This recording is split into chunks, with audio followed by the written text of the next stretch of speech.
Kalau kita rangkum nasihat Al-Ghazali dengan kisah si konglomerat tadi, kita akan mengambil kesimpulan. Pertama, bekal terbaik dalam menghadapi gejolak kehidupan ini tidak lain adalah iman. Yang kedua, pahala dan dosa, dua hal kontroversial. Pahala adalah bekal, dosa adalah beban. Tapi kita sekarang kan tidak begitu terangsang kepada yang abstrak. Orang berlomba mencari yang konkret-konkret saja, yang real. Kalau memang dosa, benjol dong, kira-kira begitu. Kira-kira begitu. Persis orang Yahudi dulu. Orang Yahudi itu kan pernah minta kepada Nabi Musa, ya Musa, lan nu'mina laka hatta narallaha jahrah. Musa, kami nggak bakal mau beriman kepada Allah kalau belum kami lihat Allah ada nongkrong di depan kami. Kalau memang Tuhan ada, taruh dong di depan kami. Mau yang konkret-konkret saja. Kalau memang dosa, benjol dong. Kalau memang pahala, berasa dong. Orang terangsang kepada yang real, yang konkret-konkret saja. Karena itu, untuk mengejar dosa orang mau bayar. Tapi untuk mengejar pahala, walaupun tidak bayar, orang segan. Ini yang dikatakan oleh Nabi. Kamu mengharapkan ke surga, tapi kamu berat melaksanakan sesuatu yang bisa membawa kamu ke surga. Kamu ingin jauh dari neraka, tapi tiap saat kamu lakukan perbuatan-perbuatan yang justru menjerumuskan kamu ke neraka. Idda'aitum an-najata minan nar wa ramaitum fiha anfusakum. Kamu ingin selamat dari neraka, tapi kamu lemparkan diri kamu ke neraka. Kamu ingin masuk surga, tapi berat sekali kamu melakukan perbuatan-perbuatan yang bisa menyampaikan kamu di surga. Saudara-saudara kaum muslimin rahimakumullah. Jadi hal keempat yang merupakan perbendaharaan surga adalah la haula wa la quwwata illa billah. Satu sisi ini merupakan ucapan yang memperberat timbangan akhirat. Pada sisi lain ini merupakan sikap hidup seorang muslim. Kesadaran batin yang sangat dalam bahwa tidak ada daya dan kekuatan kecuali Allah. Dan itu kita simbolkan pada saat memulai pekerjaan dengan Bismillah. Dengan menyebut nama Allah. Satu kesadaran moral. Saya hanya bisa melakukan ini karena diberikan daya dan kekuatan oleh Allah. Lahirlah sikap tawadu, rendah hati, tidak melonjak menjadi angkuh dan sombong. Selalu berusaha menyimpan sesuatu yang bisa membawa manfaat. Baik untuk dirinya, untuk anak cucunya, maupun untuk keluarganya, untuk masa kini dan masa depannya. Kadang simpanan itu berbentuk uang, kadang berupa tanah, lain saat berbentuk pabrik, dan lain sebagainya. Sementara masa depan yang paling pasti adalah akhirat.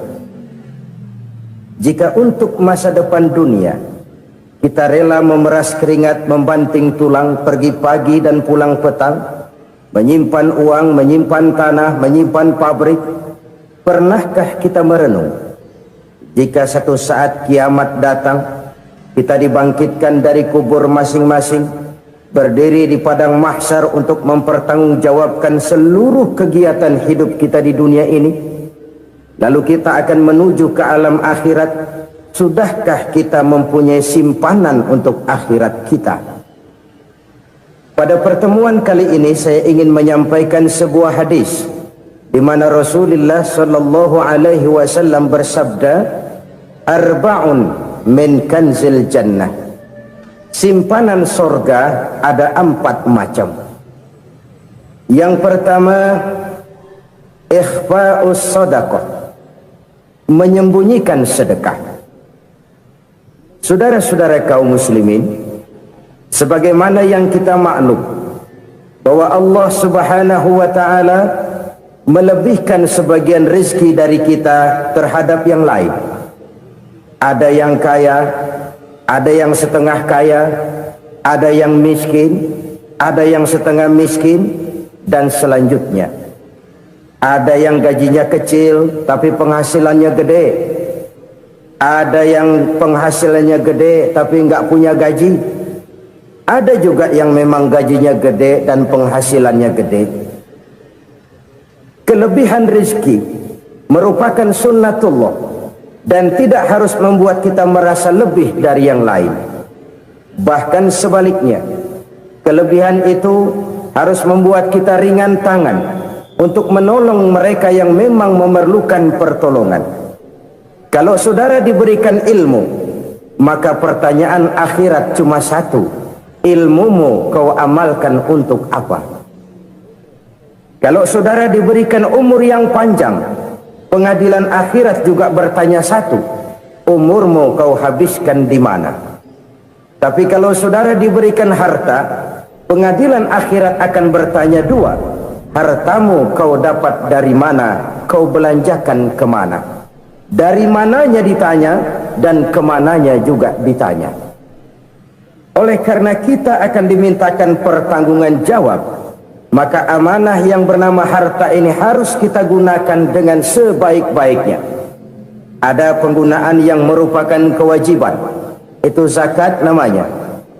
Ada penggunaan yang sewaktu-waktu, itu infak namanya. Ada yang lebih sewaktu-waktu lagi, dan itu sedekah namanya. Zakat dia terikat oleh haul dan nisab, oleh putaran batas waktu dan ukuran dari harta itu sendiri. Sedangkan infak terikat oleh situasi dan kondisi perekonomian seseorang. Sedangkan sedekah tidak terikat dengan apapun. Dalam kondisi seperti apapun kita bisa melakukan sedekah dengan yang terkecil sekalipun.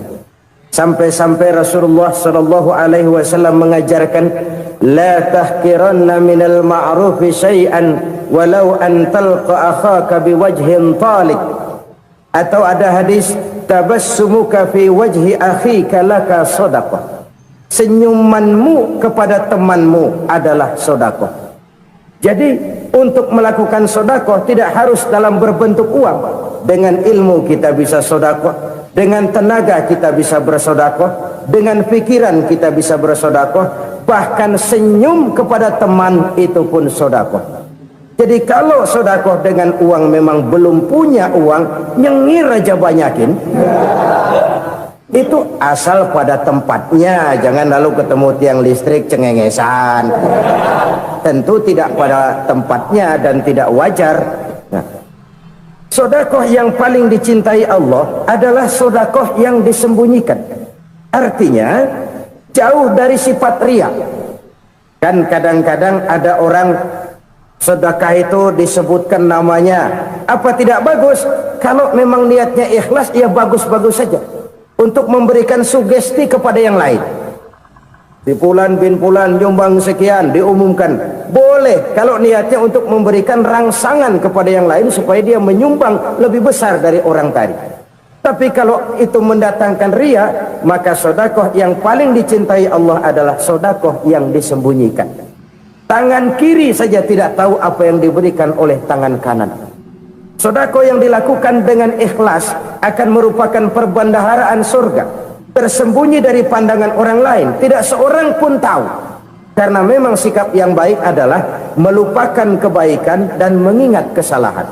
Itu salah satu ciri orang bahagia. Orang yang selalu mengingat kesalahannya dan berusaha melupakan segala kebaikannya. Kalau dia akan berada kebaikan, dia tidak bisa ikut, dia merasa rugi karena dia merasa belum pernah berbuat baik. Tapi kalau akan melakukan kesalahan baru, dia ingat kesalahan yang sudah-sudah, sehingga terhalang baginya untuk melakukan satu kesalahan baru. Demikianlah saudara-saudara, bahwa Allah melebihkan rizki sebagian kita dari yang lain, agar terjadi tolong-menolong dalam kehidupan ini. Jadi kesenjangan yang nature, kesenjangan yang alami, itu sunnatullah. Ada yang kaya, ada yang miskin, ada yang kelas menengah. Nah, kenapa lalu sekarang kita berusaha mengentaskan kemiskinan? Oleh karena adanya kesenjangan struktural. Kalau yang kaya bisa semakin kaya, kenapa yang miskin tidak bisa naik jadi ikut sedikit kaya? Sebab pada dasarnya Islam adalah agama yang sejak turunnya sudah berupaya memerangi kemiskinan. Bahkan dikatakan kemiskinan itu mendekatkan kepada kekufuran. Orang kalau miskin udah dekat banget sama kafir. Gampang menjadi kafir.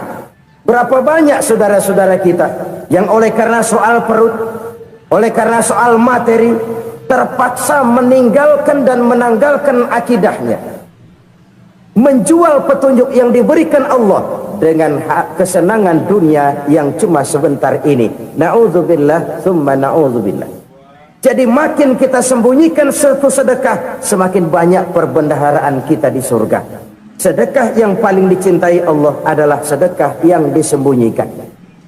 Malahan ada seorang sufi, dia punya kebiasaan kalau pergi sholat Jumat dia bawa uang, itu uang dia taruh di bawah tikar masjid. Dia niat sedekah kepada siapa saja yang nemuin itu duit. Maksudnya apa? Supaya yang nemuin nggak tahu siapa yang punya duit. Demikian dia saking ingin menyembunyikan sedekahnya. Karena sifat ria itu bisa memakan amal kita sendiri. Ria itu termasuk menyebut-nyebut kebaikan kita. Orang yang suka nepuk dada, sedikit-sedikit ngitungnya kalau nggak gua. Tuh kalau nggak gua tuh. Tuh yang belas itu kalau nggak gua, kalau nggak gua. Iya kalau nggak lu kenapa emang? Orang yang suka menepuk jasad, tuh biasanya memang begitu saudara-saudara. Kalau perang lagi berkecamuk, orang nggak sempat ngaku jadi pahlawan. Tapi begitu perang selesai, yang kagak kenal bedil ngaku pahlawan, mas. Itu sesuatu yang biasa. Oleh karenanya, orang-orang yang ikhlas dalam bersodako, disembunyikannya sodako itu, Allah cinta betul. Malahan ada hadis memberikan jaminan, inna sodaqatal mar'il muslimi tazidu fil umri wa tadfa'u mitatas su'i. Sesungguhnya sedekahnya seorang mukmin tazidu fil umri, bisa menambah umur panjang, wa tadfa'u mitatas su'i, dan menyelamatkan manusia dari mati secara su'ul khatimah. Jadi siapa yang kepengen panjang umur, banyaklah sedekah. Yang bosan hidup, pelit terus. Sedekah menambah panjang umur dan menyelamatkan manusia dari mati secara su'ul khatimah. Pak, katanya umur itu nggak bisa ditambah, nggak bisa dikurangin. Kapan? Kalau ajal sudah datang. Fa idza jaa ajaluhum la yastakhiruna sa'atan wa la yastaqdimun. Kalau ajal datang tidak bisa dimajukan, tidak bisa dimundurkan. Itu kalau ajal sudah datang. Tidak bisa lagi umur ditambah dikurangi, sudah datang. Tapi kalau belum datang, itu kan haknya Allah. Mau ditambah, mau dikurangi, hak prerogatif Allah. Sebagai pencipta manusia, Allah maha kuasa dan maha mampu. Sedekah ini menambah panjang umur dan menyelamatkan manusia dari mati secara su'ul khatimah. Itu orang mati kan sama ya, kondisinya mati, nggak nafas. Tapi hakikat mati kan lain-lain. Ada yang mati itu husnul khatimah, baik akhirnya. Misalnya lagi ngaji mati, lagi sholat mati, lagi sedekah mati. Ini yang dinamakan dengan husnul khatimah, baik di akhirnya. Sebaliknya ada yang su'ul khatimah, jelek di akhirnya. Ini yang jadi catatan akhir. Lagi nyekek botol, mampus. Lagi banting kartu, modar. Su'ul khatimah, jelek pada akhirnya. Sedekah menyelamatkan manusia dari mati secara su'ul khatimah. Dan kita semua kepengen mendapat husnul khatimah, jauh dari su'ul khatimah. Oleh sebab itu yang bisa menyelamatkan kita dari penyakit itu antara lain adalah sedekah yang disembunyikan, yang dikerjakan dengan ikhlas karena Allah, tidak karena kepengen dipuji orang, tidak karena ingin dikatakan orang pemurah. Sebab orang dermawan itu orang yang memberi tanpa harus diminta. Kalau masih harus diminta, ya belum dermawan namanya, masih harus diminta. Kalau nggak diminta ya tulus, lolos, polos. Saudara-saudara kaum muslimin rahimakumullah, harta adalah amanat dan akan kita pertanggungjawabkan. Allah melebihkan rizki sebagian kita dari yang lain agar kita saling tolong menolong, bantu membantu. Nabi janjikan, siapa yang meringankan beban saudaranya muslim di dunia, Allah akan meringankan bebannya di akhirat nanti. Sebuah jaminan dari baginda Nabi. Si orang yang kita bantu barangkali tidak bisa membalas, Allah yang akan membalas lewat jalan lain yang tidak pernah kita sangka-sangka. Ada orang tanya, Pak, ini ada orang nyumbang masjid sambil marah-marah, bagaimana? Saya bilang, sumbangannya aja ambil, marahnya jangan. Marahnya jangan diambil, itu urusan dia. Saudara-saudara kaum muslimin rahimakumullah, umat Islam ini kan umat yang punya potensi besar. Kadang kita merenung, kenapa kadang-kadang pembangunan masjid kok lambat sekali? Kalau hotel hari ini peletakan pertama, bulan depan peresmian. Supermarket hari ini peletakan batu pertama, minggu depan peresmian. Tapi kalau sudah yang namanya masjid, kadang-kadang peletakan batu pertama sekaligus jadi batu terakhir. 3 tahun, 4 tahun, campur nebar jalak di jalanan, duit dijaring kayak ikan sepat. Apa tidak ada orang Islam yang kaya? Banyak. Apa tidak ada pengusaha muslim yang jadi konglomerat? Ada. Lalu yang belum banyak itu yang komit terhadap nilai-nilai agamanya. Akhirnya kita jatuh jadi umat yang lemah. Belum ada pengusaha konglomerat muslim buka pabrik supermi cap bedug misalnya umpamanya atau pabrik kecap cap sorban supaya identitas keislamannya sedikit kelihatan. Kita jatuh jadi umat yang lemah karena potensi tidak terinventarisir dengan baik. Kita ini ibarat kompor yang cuma matengin nasi orang lain. Potensi kita dimanfaatkan oleh orang lain. Ukhuwah Islamiyah kita baru terbatas kepada silaturahmi. Ukhuwah di bidang ekonomi kita lemah, ukhuwah di bidang kebudayaan kita lemah, apalagi ukhuwah di bidang politik kita lebih rapuh lagi. Padahal ukhuwah itu adalah totalitas kehidupan manusia, menyangkut ipolek sosbud, memerlukan nilai-nilai ukhuwah. Jadi oleh karena itu mari kita menyadari, di dalam harta kita, walaupun kita yang cari, pergi pagi, pulang sore, peras keringat, banting tulang, di sana ada harta anak yatim, di sana ada hak masjid, di sana ada hak pesantren, di sana ada hak jihad. Berbahagialah seseorang apabila dia oleh Allah dijadikan keran. Keran itu menyimpan air, tapi tidak untuk dirinya, tapi disalurkannya kepada mereka yang memang memerlukannya. Saudara-saudara kaum muslimin rahimakumullah, ini yang pertama. Jadi perbendaharaan surga adalah menyembunyikan sedekah. Orang lain nggak tahu, kita pun nggak pernah ngitung-ngitung. Kita anggap lewat begitu saja, padahal itu deposit akhirat. Satu. Yang kedua, perbendaharaan surga itu apa? Wa kitmanul musibah, menyembunyikan kesulitan. Kadang orang takut menghadapi kesulitan, tapi makin kita merenung, hidup ini kan sebenarnya urusan. Takut sama urusan, ya jangan hidup. Tandanya orang hidup itu kalau punya urusan. Urusan melupakan problem sering menimbulkan kesulitan. Kesulitan bukan untuk ditakuti, tapi untuk diatasi dan dicarikan jalan keluarnya. Siapa sih orangnya yang nggak pernah sulit-sulit? Makin tinggi status sosialnya, makin gede urusannya. Makin tinggi kualitas imannya, makin berat tingkat kesulitannya. Cuma memang yang namanya enak itu seperti pelangi. Biang lala itu nggak pernah di atas kepala kita, di atas kepala orang melulu. Lu sih enak lu, kata kita. Dia juga bilang yang enak kan lu. Pelangi itu nggak pernah di atas kepala kita. Kata tukang beca, aduh enak ya naik Mercy.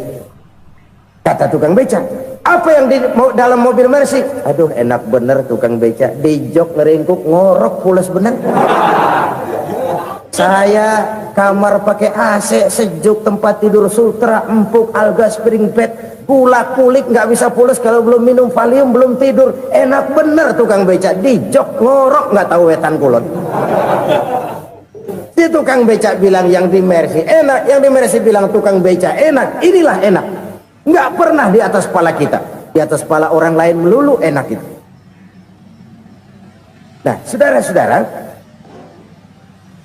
yang merupakan perbendaharaan surga itu orang yang bisa menyembunyikan kesulitan, baik pribadi ataupun rumah tangga. Nih terutama rumah tangga yang jadi soalnya. Kadang-kadang kita ini kalau senang, sebaliknya kalau senang kita diam, kalem aja, cuek. Banyak banget duit kita, bawaan diam aja udah. Malah ketemu orang takut. Tapi begitu susah, sekampung tahu. Padahal Nabi mengajarkan perbendaharaan surga itu menyembunyikan musibah, menyembunyikan kesulitan. Kalau enak, cerita sama orang-orang. Kalau nggak enak, rasain sendiri, tekan sendiri, atasin sendiri. Kita kan sebaliknya. Senang kita diam, asal lagi susah, paling tidak kita nyari teman buat cerita kesusahan. Siapa orangnya yang nggak pernah susah? Cuma soalnya bagaimana kita mengatasi kesusahan itu sendiri. Begitu juga misalnya kalau orang sudah berumah tangga, itu orang tuanya harus menjadi tempat dia cerita yang enak-enak saja. Yang nggak enak rasain berdua, selesaikan berdua, atasin berdua. Jangan dibalik. Asal senang diam, giliran susah saja. Maknya laporan. Terbalik, bisa menjaga security informasi. Maka nama bayam keluar diam, malah seluitan. Enak amat lo makan daging ayam. Security informasi. Saudara-saudara kaum muslimin rahimakumullah, ujian yang terberat itu yang pernah diberikan kepada para nabi, para rasul, para aulia, para ulama. Makin tinggi keimanan, makin berat bentuk kesulitan. Ayo saya kemukakan satu contoh saja. Ada seorang nabi yang kaya, nabi kaya, namanya Nabi Ayub. Iblis kalau orang begini kan keki, ibadahnya rajin, kaya. Nih yang kayak begini susah digodain. Kalau ibadahnya rajin, miskin, kali bisa disogok. Sini imannya mantap, ibadahnya rajin, kaya, nabi lagi. Oh, tapi namanya iblis nggak kurang akal. Laporan, Tuhan, kenapa Les? Ya ini bahasa saya, bahasa Qurannya sih nggak gitu.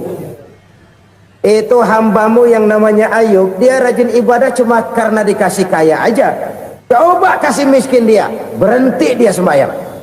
Ah, kamu bisa aja. Saya tahu Ayub itu hambaku yang ikhlas. Saya buktiin Tuhan, silahkan. Dibuktiin lah, iblis turun ke alamin. Yang mula-mula dia lakukan, dia rusak sawah ladang Nabi Ayub. Dia binasakan binatang ternak Nabi Ayub. Sehingga dalam waktu singkat, jatuhlah Nabi Ayub dari orang paling kaya jadi orang paling miskin. Beliau masih ibadah di mihrab dalam masjid. Datang iblis. Saudara Ayub, ya, lagi ngapain? Ibadah. Nyembah Allah, nyembah Allah. Oh, percuma. Kenapa? Tuhan yang ente sembah nih, dia udah bikin miskin ente. Sawah ladang ente hancur lebur, binatang ternak binasa. Sekarang ente jadi orang paling miskin. Ngapain nyembah Tuhan kayak begitu? Tekor. Udah berhenti dah ibadah, berhenti ibadah. Ini iblis sama Tuhan laporannya lain, yang dikerjakan kepada Nabi Ayub juga lain. Benar begitu iblis kata Nabi Ayub? Iya, sawah ladang saya habis, buras. Binatang ternak saya binasa, binasa. Saya miskin, bangpak. Apa jawab Nabi Ayub? Bukan innalillahi, ya ini hebat. Alhamdulillahillazi a'tani wa akhza minni. Segala puji bagi Allah yang telah memberikan harta kepada saya dan sekarang mengambilnya lagi. Alhamdulillah. Allah yang ngasih, Allah yang ambil. Itu mah urusan Allah. Iblis cuman ibadah jalan terus, sujud lagi Nabi Ayub. Iblis seleher gondok banget. Dasar Nabi nggak mempan dia apa-apain.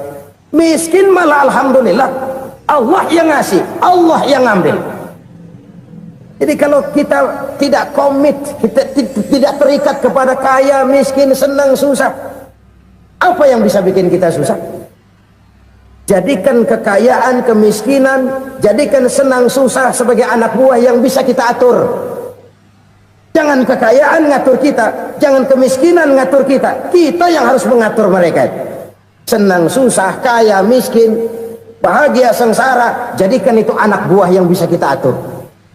Kalau sekarang kita kaya, lain saat boleh jadi kita miskin, semiskin-miskinnya. Allah yang ngasih, Allah yang ngambil.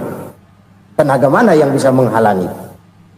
Ibadah jalan terus, iblis makin gondok. Dasar nabi loh. Akhirnya apa? Nabi Ayub dikerjain, diberikan penyakit. Demikian fatal penyakitnya. Bayangin, udah miskin sakit. Masya Allah. Miskin sakit. Sakitnya nggak lama, kira-kira 16 tahun. Istrinya 3, 2 mental minta ceraiin. Ngerawatin laki bengek begini. Senang belum tentu, susah udah pasti nih. Cerai aja, cerai dah. Cerai. Tinggal satu Siti Rahmah yang setia menemani beliau. Sesetia-setianya hati perempuan. Satu saat Siti Rahmah bilang, "Bang, iya, abang kan Nabi, Bang. Lalu namanya Nabi kan doanya jarang meleset, Bang. Maksud kamu minta kenapa sih sama Tuhan biar abang sembuh baik dah, Bang?" Siti Rahmah, "Iya. Saya sakit berapa tahun sih dah?" 16 tahun, Bang. "Sebelum ini saya sehat berapa tahun?" "Ya kira-kira 60 tahun, Bang." "Nah, coba ente banding-bandingin, Rahmah. Saya dikasih sehat 60 tahun, dikasih sakit 16 tahun. Sudah nggak sabar mau doa kepada Allah minta sembuh. Saya malu kepada Allah. Diuji dengan yang luar biasa seperti ini, tidak mengganggu stabilitas kehambaannya. Dia tetap menghamba kepada Allah Subhanahu wa ta'ala." Saudara-saudara kaum muslimin rahimakumullah, kunci menghadapi kesulitan itu apa? Allah jelaskan dalam satu ayat, "Wa basyiris sabirin alladzina iza asabathum musibah qalu inna lillahi wa inna ilaihi raji'un." Gembirakan orang-orang yang sabar. Siapa mereka itu? Yang apabila mendapat musibah mereka kembali kepada keyakinan dasar, segalanya dari Allah dan segalanya akan kembali kepada Allah. Ini konsepsi dasar dari sikap muslim dalam menghadapi berbagai kesulitan. Segalanya dari Allah, segalanya akan kembali kepada Allah. Kalau ini sudah kondisi dasarnya, maka kita akan lapang menghadapi kenyataan bagaimanapun pahitnya. Apakah itu namanya miskin, apakah itu namanya sakit, bahkan maut sekalipun. Segalanya dari Allah, segalanya akan kembali kepada Allah. Ini sikap hidup, bukan sekedar ucapan. Kita kadang-kadang menjadikannya sebagai ucapan. Mulutnya sehingga berhenti, innalillahi wa inna ilaihi raji'un, tapi nangisnya terus gerung-gerungan. Bukan itu, ini kesadaran moral. Kalau segalanya dari Allah, segalanya kembali kepada Allah, kan sebenarnya cuma nunggu giliran. Hari ini saya nyembayangin dia, entah hari apa saya disembayangin orang. Hari ini saya antar dia ke kubur, entah hari apa orang nganterin saya ke kubur. Hari ini saya tahlilkan dia, entah nanti kapan orang tahlilkan saya. Segalanya dari Allah, segalanya akan kembali juga kepada Allah. Oleh sebab itu saudara-saudara, kesulitan bukan untuk ditakuti. Kesulitan justru untuk diatasi, dicarikan jalan keluarnya. Dan tidak ada orang yang tidak pernah mendapat kesulitan. Tidak ada. Semakin tinggi status sosial, semakin tinggi kualitas keimanan, semakin besar juga tingkat kesulitan. Hanya saja bagaimana cara kita mengatasinya. Dan Al-Quran menyatakan, "Inna ma'al usri yusra." Di balik kesulitan itu pasti ada kemudahan. Roda itu berputar. Karena itu Rasulullah sallallahu alaihi wasallam mengingatkan kepada kita, ta'arraf ilallahi firraha ya'rifka fisyiddah. Ingatlah kepada Allah di waktu kamu senang, supaya Allah ingat kepada kamu di waktu kamu susah. Kalau waktu senang kita ingat kepada Allah, kita susah, Allah tidak akan meninggalkan kita. Tapi kalau waktu senang kita jauh dari Allah, sujud tidak sempat, dengan masjid jauh, ketika senang kita lupakan Allah, nanti begitu kita susah, Allah lupakan kita, dan itu menyakitkan. Oleh karena itu orang-orang tua kita dulu bilang, kalau lagi sehat ingat-ingat lu bakal sakit nanti. Kalau lagi kaya ingat-ingat satu saat kita bakal jatuh miskin. Bahkan kalau lagi muda ingat-ingat kita bakal tua. Dan yang terpenting, kalau lagi hidup ingat-ingat kita bakal mati. Saudara-saudara kaum muslimin rahimakumullah. Jadi yang kedua yang merupakan perbendaharaan surga, menyembunyikan musibah. Saudara-saudara kaum muslimin rahimakumullah. Hal ketiga yang merupakan perbendaharaan surga adalah wasilaturrahmi. Orang yang suka bersilaturahmi. Sebagaimana yang kita maklum bahwa manusia adalah makhluk yang disebut zon politika. Makhluk sosial yang tidak mungkin hidup sendiri-sendiri. Betapa dan siapapun kita memerlukan orang lain. Bodoh betul manusia kalau tinggal di tengah masyarakat tapi tidak mau bermasyarakat. Merasa hebat sendiri, pintar sendiri, gagah sendiri, kaya sendiri. Mungkin kalau mati juga ngubur sendiri. Jangankan kita di sini, di sorga saja Nabi Adam waktu sendirian bengong melulu, mondar mandir. Allah tegur dam sepi dam. Ya ini kalau bahasa saya. Iya Tuhan, sepi ini nggak ada coret-corekan pisan ini. Diciptakan Siti Hawa baru anteng Nabi Adam. Itu di surga. Cobalah. Umpamanya saudara tinggal di Jakarta nih. Kaya bener. Apaan aja di Jakarta punya saudara dah. Jembatan Semanggi ambil. Monas, Buntel bawa pulang. Hotel-hotel ambil semua. Cuman tinggal di Jakarta sendirian, apa enaknya? Betapa dan siapapun kita perlu orang lain. Tidak ada seorang pun yang bisa memenuhi kebutuhan hidupnya secara sendiri-sendiri. Nah, Islam telah menyelamatkan manusia dari ras diskriminasi, mengikat manusia dengan persaudaraan yang berlandaskan kepada akidah. Karena itu dianjurkan bersilaturahmi. Bahkan Nabi menyatakan, man arada ayyubsata lahu fi rizqihi wa yunsa'a fi atharihi falyasil rahimah. Siapa yang kepengen diluaskan rezekinya dan dipanjangkan usianya, banyaklah ia bersilaturahmi. Siapa yang kepengen dimudahkan rezekinya, hendaknya ia banyak bersilaturahmi. Kalau banyak teman, kesulitan kan paling tidak ada tempat cerita. Udah susah, sendirian kita pikirin diri, nggak ada tempat tukar pikiran. Cepet banget sama bengek. Dilawan sendiri. Nah, secara makro kita bisa berkata, tidak mungkin ada kemenangan kalau tidak ada kekuatan. Tidak ada kekuatan kalau tidak ada kesatuan dan persatuan. Tidak mungkin ada kesatuan dan persatuan tanpa semangat silaturahmi. Kalau umat Islam mau menang, dia harus kuat. Kalau umat Islam mau kuat, dia harus bersatu. Kalau umat Islam mau bersatu, dia harus membudayakan silaturahmi ini. Bahkan sampai-sampai kata Nabi, kalau bisa cari nilai tambah. Apa? Silman qata'ak. Bersilaturahmilah kau kepada orang yang marah denganmu. Masya Allah, indahnya ajaran agama kita.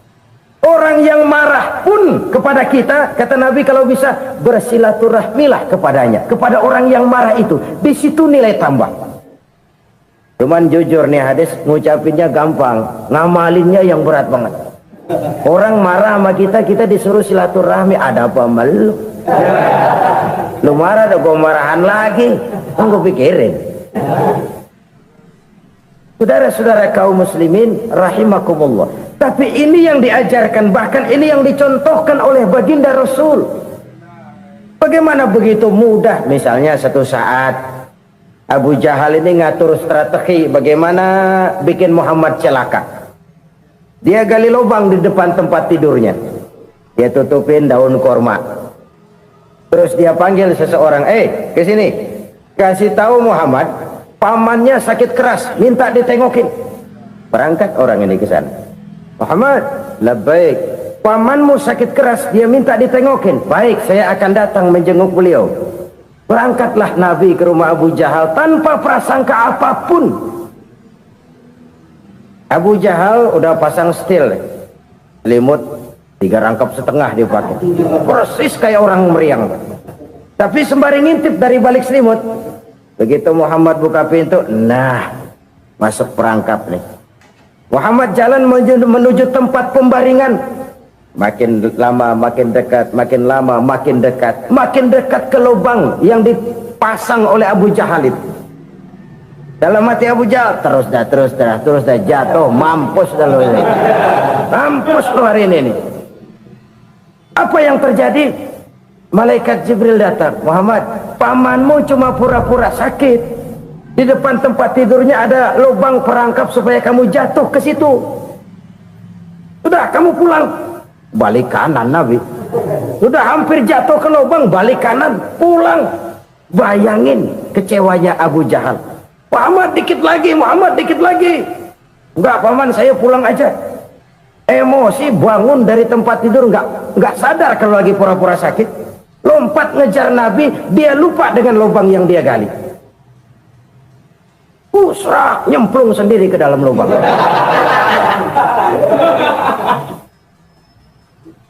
Nabi terus berlalu. Ini terjadi keanehan. Jatuh ke lubang yang dia gali itu sebenarnya nggak terlalu dalam ya, antara 3-4 meteran lah. Tolong saya jatuh ke lubang ini. Datanglah pelayan-pelayannya itu. Angkat saya dari sini. Oleh ngulurin tambang. Satu gulung belum juga nyampe itu tambang. Kurang, beli lagi ke warung. Sambung, ulur lagi, nggak juga bisa sampai. Wah ini kerjaan Muhammad ini. Tolong siapa salah seorang kamu ke rumah Muhammad, kasih tahu encangnya kecebur. Minta ditolongin. Sampaikan kepada Rasul. Kenapa? Pamanmu jatuh ke lubang, Muhammad minta tolong diangkatin. Tambang udah nyambung-nyambung nggak nyampe juga. Ya nanti saya datang, saya tolong. Cobain.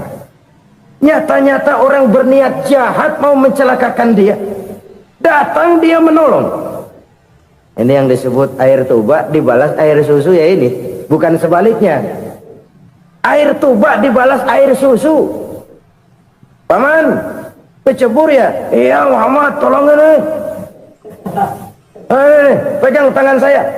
Nabi ulurkan tangannya. Nyampe. Dipegang oleh Abu Jahal. Diangkat ke atas.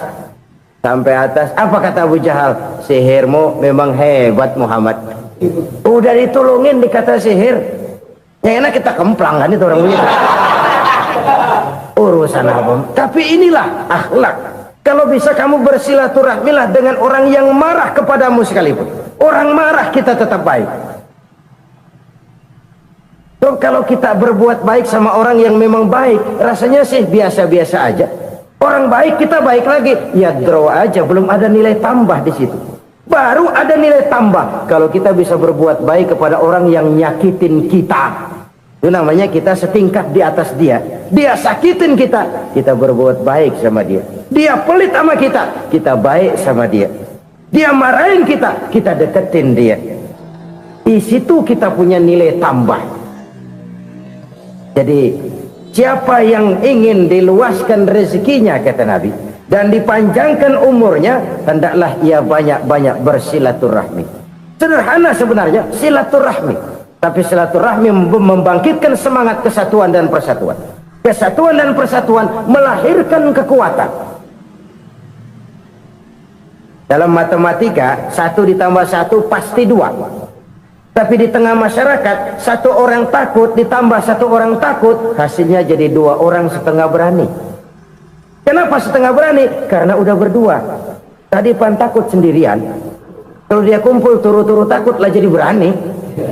Kita yang lemah, kita yang tidak berdaya, kita yang miskin, kalau mau kompak bersatu, apa yang nggak bisa kita kerjain?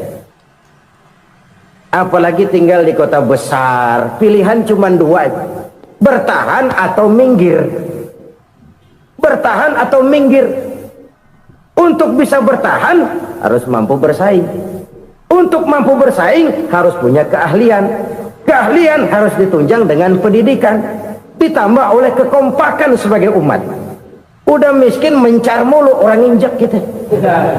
Orang nggak pandang urusan apa malu. Oleh karena itu silaturahmi pada hakikatnya merupakan roh dari ukhuwah yang diajarkan oleh agama kita. Bagaimana Islam menyelamatkan masyarakat manusia dari ras diskriminasi, mengikat manusia, dan tidak ada persaudaraan yang lebih indah selain persaudaraan yang diikat dengan nilai-nilai akidah. Sepanjang orang di jalan Allah, itulah saudara kita. Keluar dia dari jalan Allah, selesailah persaudaraan sampai di situ. Karena itu, kalau ingin menyimpan sesuatu di surga, banyaklah bersilaturahmi. Datang ke rumah ini, datang ke rumah itu, dan lain sebagainya. Itu simpanan kita di akhirat nanti. Ini yang ketiga. Saudara-saudara, yang keempat, perbendaharaan surga itu apa? Wa qawlu la hawla wa la quwwata illa billah. Ucapan la hawla wa la quwwata illa billah. Ibadah kan ada yang berat, modalnya besar. Bangun masjid berat, modalnya besar. Bangun rumah sakit berat, modalnya besar. Ada ibadah yang berat tapi modalnya ringan. Misalnya puasa. Puasa itu berat, mengendalikan nafsu. Kalau sekedar nggak makan nggak minum sih enteng, mengendalikan nafsu itu jihad terbesar. Tapi kan modalnya ringan, cuma niat saja. Ini ibadah berat, modalnya ringan. Ada ibadah yang ringan, modalnya juga enteng. Seperti termasuk ucapan la haula wa la quwwata illa billah. Tanpa sadar, la haula wa la quwwata illa billah. Nyelengin tuh di surga. Nyelengin, kita nggak terasa. Nyelengin simpenan akhirat. La haula wa la quwwata illa billah. Nyimpan lagi. Kaget, la haula wa la quwwata illa billah. Nyimpan lagi. Banyak simpenan. Walaupun sebenarnya yang dimaksud di sini adalah kesadaran batin bahwa tidak ada daya dan kekuatan kecuali Allah. Itu intinya. Kita memulai pekerjaan disunahkan baca bismillah, kan begitu? Apa itu? Kesadaran moral bahwa ini saya bisa kerjakan. Saya kerjakan ini dengan menyebut nama Allah. Kenapa? Kalau Allah tidak memberikan daya dan kekuatan, mana mampu saya kerjakan ini. Maka saya kerjakan ini dengan menyebut nama Allah. Bismillah. Kesadaran moral. Manusia hanya wajib berusaha, tapi nggak pernah wajib berhasil. Banyak hal-hal yang kalau kita renungkan secara rasio nggak mungkin, tapi jadi kenyataan. La haula wa la quwwata illa billah. Tidak ada daya dan kekuatan kecuali bagi Allah semata-mata. Kesadaran moral akan kelemahan dan keterbatasan makhluk bernama manusia. Kadang kita kagum dengan otak, tapi kita sering lupa sama yang bikin otak. Padahal bagaimanapun hebatnya otak, yang bikin otak pasti lebih hebat dari otak. Nggak percaya, silahkan otak-otakan. Inilah kecenderungan. Kita kagum dengan pesawat-pesawat mutakhir, bukan main, besi gede banget terbang itu. Alangkah hebatnya. Lalu apa yang bikin otak tidak lebih hebat dari itu semua? Kita puji laut, apa yang bikin laut tidak lebih hebat dari laut itu? La haula wa la quwwata illa billah. Tidak ada daya dan kekuatan kecuali Allah. Apa yang bisa kita lakukan kalau tidak karena daya dan kemampuan yang diberikan oleh Allah kepada kita? Lahirlah sikap tawadu, rendah hati, tidak melonjak menjadi angkuh dan sombong, sadar akan kelemahan dan keterbatasan diri sebagai makhluk yang diciptakan oleh Allah Subhanahu wa taala. Jadi satu sisi ini ucapan yang berpahala, la haula, jadi wiridan. Pada sisi lain ini kesadaran moral, sikap mental, kesadaran batin bahwa yang punya daya dan kekuatan itu cuma Allah. Kita nggak pantas untuk sombong, sebab sombong itu pakaiannya Allah. Kita nggak sedang pakai pakaian Allah, kegedean. Dan makin kita renungi, makin terbentur. Apa sih yang bisa kita sombongin? Kita mau sombong apa? Kaya, pintar, itu kan semua relatif. Di atas langit masih ada langit lagi. Jadi oleh karenanya, marilah kita menyadari, manusia hanya wajib berusaha, tapi tidak pernah wajib berhasil. Yang berusaha saja tidak wajib berhasil, apalagi yang tidak berusaha. Islam bukan agama orang pemalas yang selesai sholat lalu endelohom, enggelenggem ayem-ayem. Tapi Islam bukan agama orang sombong yang setelah berusaha lalu tidak memerlukan Allah. Kita bisa saja bikin proyeksi, tahun sekian kita bakal panen besar menurut perhitungan otak. Tapi ada kejadian lain. Apa? Tikus ngambek. Habis itu dimakanin tikus, panen gagal. Proyeksi rasional gagal oleh tikus-tikus yang ngambek itu. Bisa saja terjadi. Tahun depan kita panen besar, urung. Kenapa? Musim panas panjang. Dan sekarang ini koran-koran bikin berita musim mengalami penyelewengan. Bukan cuma manusia yang nyeleweng sekarang. Musim pakai nyeleweng. Mestinya kan musim hujan udah selesai, masih hujan-hujan juga. Musim. Nah sekarang kita boleh bikin proyeksi, kita bakal panen besar. Tahu-tahu musim panas panjang, sawah retak, air kering. Cari teknokrat yang paling botak, suruh pendekin tuh musim panas. La haula wa la quwata illa billah. Inilah kesadaran moral. Saudara, saya teringat satu saat ada seorang konglomerat. Umurnya ya kira-kira 70-an. Satu saat dia ditanya oleh wartawan, "Pak, umur Bapak berapa sih?" "Ya paling 10 tahun." 10 tahun? 10 tahun? Anak Bapak berapa orang? Satu saja? Satu. Harta Bapak berapa? Ya paling-paling bangsa 7 juta kali. 7 juta? Iya. Pak, kenapa Bapak bohongi saya?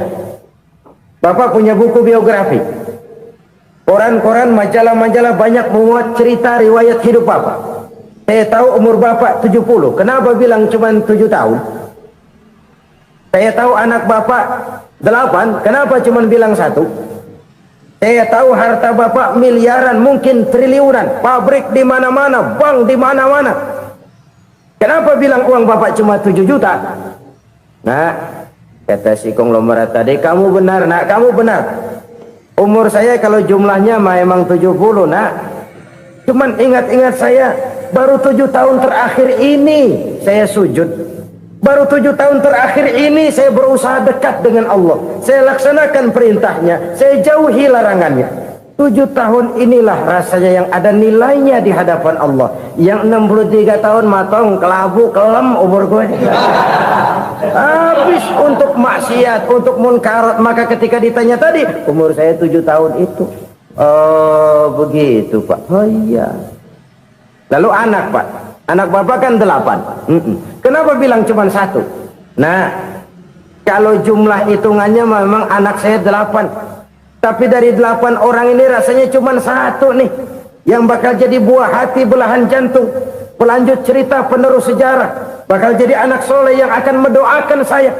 Cuma 1 rasanya anak saya ini yang bakal jadi buah hati saya, besar-besaran saya, yang akan mendoakan di kubur saya, yang akan mendoakan di akhirat saya. Yang 7 orang mana? Masya Allah, yang 1 tenggeng, yang 1 nyekek botol mulu, yang 1 nggak karu-karuan. Makanya saya bilang 1 anak saya yang akan bisa mendoakan saya. Oh begitu Pak. Iya. Nah harta Pak, harta Bapak kan triliunan. Pabrik Bapak di mana-mana. Uang Bapak hampir di tiap bank-bank besar. Kenapa bilang cuma 7 juta? Betul kau Nak.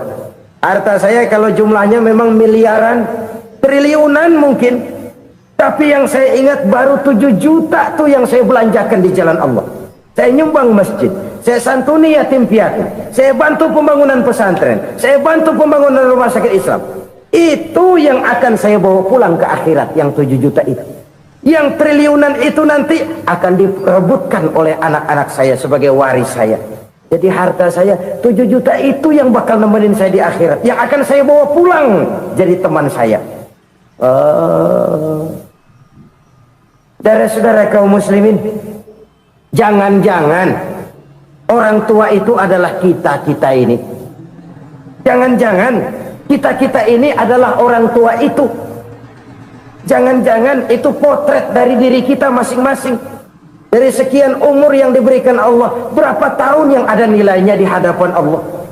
Dari sekian anak-anak yang merupakan amanah, berapa yang akan mendoakan kita sebagai orang tuanya menjadi anak soleh? Dari sekian banyak harta yang diberikan Allah, berapa yang akan kita bawa pulang menghadapnya nanti, yang kita belanjakan di jalan Allah? Ini sebuah potret kehidupan. Karena itu kita kembali kepada la haula wa la quwwata illa billah. Kita wajib berusaha, kita wajib berikhtiar. Selebihnya segala daya dan kekuatan hanya milik Allah saja semata-mata. Satu kesadaran batin dari setiap pribadi muslim. Setelah ia berusaha dan berikhtiar, ia menyerahkannya kepada Allah Subhanahu wa ta'ala. Jadi satu sisi ini merupakan wiridan ucapan yang mengandung pahala, pada sisi lain ini merupakan sikap batin dari seorang muslim di dalam ia menghadapi realitas kehidupan ini. Saudara-saudara kaum muslimin rahimakumullah, kalau ini kita jadikan satu basis kehidupan, maka ini akan menyelamatkan manusia dari kemungkinan tergelincir menjadi orang yang lupa diri dan lupa darat. Sebab itu Imamul Ghazali berpesan, jadidis safinah fa innal bahra amiq wa khuziz zad fa inna safara ba'id wa khaffifil hamla fa innal hamla sadid. Perbarui selalu kapalmu karena lautan sangat dalam. Bawa bekal yang banyak karena perjalanan ini sangat jauh. Ringankan beban karena kebanyakan beban akan menyakitkan. Alangkah indah kalimat ini, alangkah dalam makna yang terkandung di sana. Perbarui selalu kapalmu karena lautan sangat dalam. Apa artinya ini? Jaga mentalmu baik-baik. Pelihara imanmu baik-baik, karena hidup penuh cobaan seperti lautan. Kita kalau berlayar di lautan kan kadang-kadang tenang, angin bertiup sepoi-sepoi basah. Jika malam datang, bintang gemintang bertabur menghias cakrawala, rembulan memantulkan sinarnya dengan indah. Dalam keadaan begitu berlayar enak. Tapi lain saat ombak menggunung, halilintar menyambar, angin topan bertiup. Berapa banyak sudah saudara-saudara kita yang tenggelam di lautan dunia tanpa sadar bahwa dia belum sampai kepada pantai yang akan dituju. Berapa banyak sudah saudara-saudara kita yang tenggelam di lautan dunia ini tanpa sempat bangkit lagi. Dia menyangka sudah sampai kepada tujuannya. Hati-hati kapal jangan sampai bocor karena lautan sangat dalam. Iman ini jaga baik-baik karena hidup penuh dengan ujian. Wa khuzizat fa inna safara ba'id. Bawa bekal yang banyak karena perjalanan sangat jauh. Saudara mau ke Bandung, bawa duit. Saudara mau ke Surabaya, banyakan lagi duitnya. Saudara mau ke Mekah, gepokan, iketan tuh duit nggak lembaran lagi. Makin jauh perjalanan, makin banyak bekal yang harus kita bawa. Kalau saudara dari Jakarta mau ke Surabaya, kagak bawa duit berangkat juga, itu sih bukan berani namanya, nekat. Sampai Surabaya belum tentu, sengsara di jalan udah pasti. Kenapa? Nggak bawa bekal berangkat. Sama juga kita nih, misalnya belum sempat sembahyang, mati. Waduh, berani banget orang. Belum punya bekal, mati. Sengsara di jalan. Atau bekal tidak cukup. Dari Jakarta saudara mau ke Surabaya, bawa duit 500 perak. Paling jauh Cikampek nyampenya itu. Paling jauh itu. Antara jauhnya perjalanan dengan bekal yang saudara bawa tidak seimbang. Hidup ini perjalanan panjang. A walking tour. Dimulai dari alam arwah. Sebelum jasad diciptakan, roh diciptakan lebih dulu.